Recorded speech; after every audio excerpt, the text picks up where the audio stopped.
China, there is an ancient proverb, 富不過三代, meaning that wealth doesn't pass 3 generations. For years, it serves as a cautionary tale of how difficult it is sometimes for wealth to pass beyond generations. In Hong Kong, 4 dynasties dominate the property sector, each worth tens of billions of dollars. Property is the religion of Hong Kong. But now, one of these seemingly untouchable dynasties is in crisis. Hong Kong developer New World jolts creditors by delaying bond payment. They've had 2 different CEOs in the last couple of months. There's a succession issue here.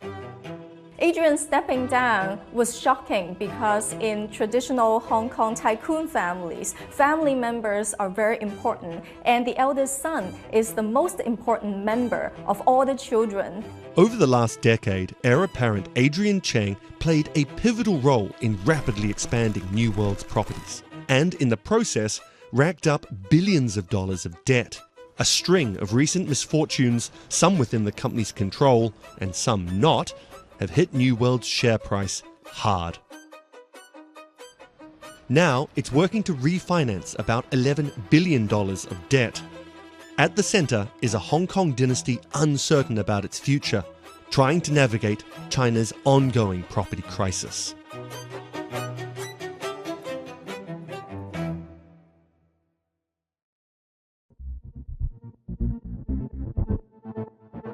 In Hong Kong, 45-year-old Adrian Cheng is a celebrity. If you go to Adrian's Instagram account, you could see photos of him with pop stars like Blackpink members and even with the French President Macron. Educated at Harvard, he's a prominent figure in the art and culture scene. He incorporated a lot of artworks into his developments, including residential developments and a lot of luxury shopping malls. That can be seen here on the Victoria Harbour waterfront at the K11 Museum Mall. And not just seen. The first thing you notice is the smell. And that smell is kind of sweet. And as I know, this very smell is created by Adrian himself. It took Cheng 10 years, a whole lot of perfume, and $2.6 billion to bring the project together. But the art mall is just the tip of the spending iceberg. He acquired an insurance business and he invested in healthcare, and he also really doubled down on retail. We have spent over 30 billion in acquiring 1.5 million square meter of land. And a lot of people will ask me, why will you be putting so much eggs in Greater Bay? It's 5% of China's population, but 13% of the GDP of China. New World Development is a sprawling company with commercial and residential projects across Hong Kong and mainland China, which the company says are worth $54 billion US. And all that property comes with massive debts. New World borrowed big in the late 2010s. But at the time, investors cheered Cheng on. The company's share price climbed. It looked like a continuation of the Cheng family's successes, which began with Adrian's late grandfather. Cheng Yu Tong fled from Guangdong in southern China during World War II and arrived in Hong Kong in 1945, working at a gold store called Chow Tai Fook. The gold shop became very successful because of the population boom. With the capital from the gold shop, Cheng went into real estate.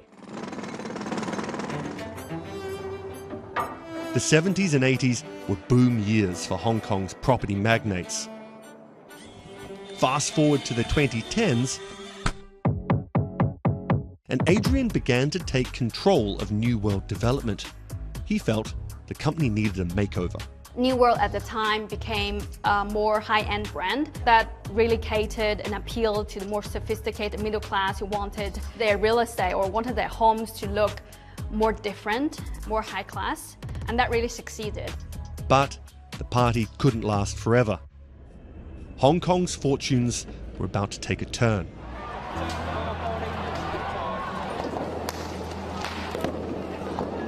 Protests over the increasing influence of Beijing on the city began in March 2019. That June, an estimated 2 million people took to the streets to to oppose the direction of the Hong Kong government. Police and security services cracked down. China introduced a very controversial national security law in Hong Kong, and that had an impact on Hong Kong's reputation. Then, in a double punch to confidence, COVID struck. Hong Kong locked down, global business slowed. Hong Kong's economy was battered, and even after COVID, Hong Kong's economy was finding it hard to recover. Tourists are not coming back as much as before. Cheng's luxury vision was facing the harsh reality of a changed and diminished Hong Kong. And all that debt, well, it started to become a problem. Look at this red line. New World's debt reached 95% of its equity at the end of 2024, well ahead of its competitors.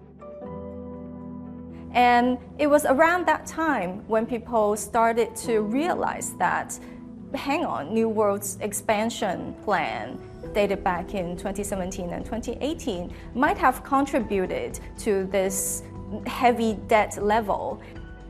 The market woke up to just how bad the situation was looking at New World.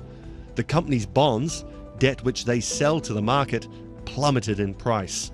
Investors figured they were unlikely to get all their money back.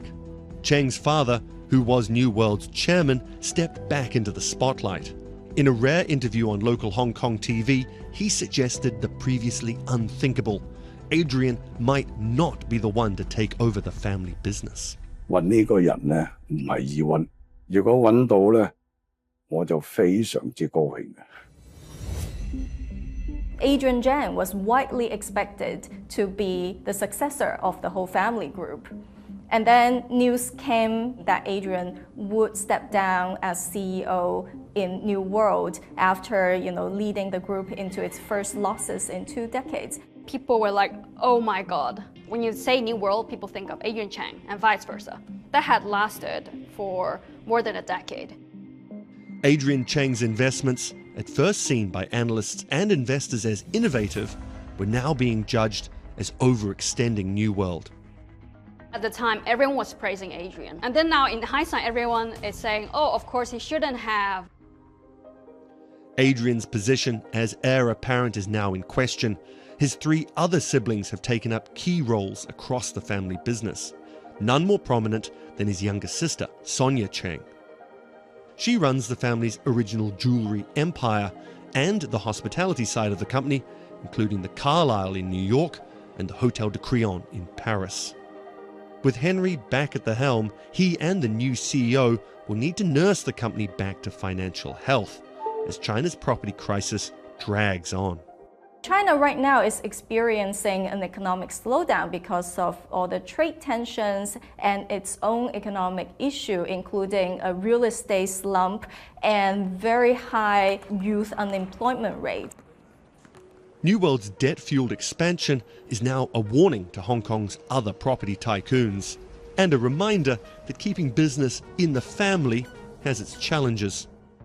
According to a 2024 UBS study, about half of family businesses in Asia will change hands over the next 5 years.